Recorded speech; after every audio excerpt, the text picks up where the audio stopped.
حضرت بہلول ڈانا شہر کی گلیوں میں جا رہے تھے۔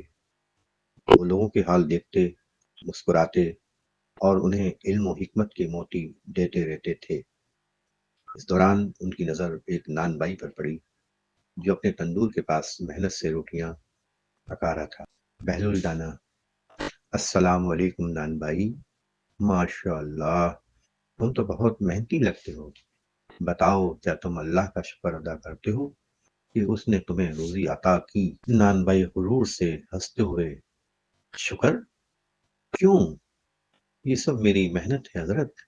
میں صبح سے شام تک کام کرتا ہوں، تب جا کر یہ روٹیاں بنتی ہیں۔ اللہ کا اس میں کیا کام؟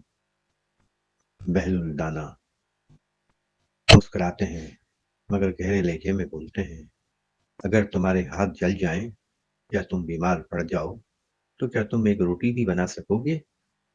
نان بھائی چپ ہو کر سوچتا ہے: نہیں حضرت، نہیں بنا سکوں گا۔ بہلول ڈانا: تو پھر سوچو نان بھائی، یہ ہاتھ، یہ صحت، یہ سانس، یہ آگ، سب کس نے دیے؟ یہ آٹا زمین سے آیا، پانی آسمان سے، یہ سب تمہاری محنت نہیں، یہ تو رب کی نعمتیں ہیں۔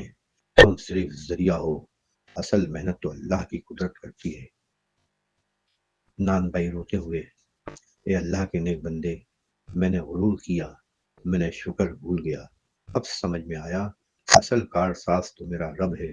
بہلول ڈانا مسکراتے ہوئے: بس یہی سمجھنا کافی ہے، جو شکر گزار ہے وہ اللہ کے قریب ہے، اور جو غرور کرتا ہے وہ خود کو اپنے رب سے دور کر لیتا ہے۔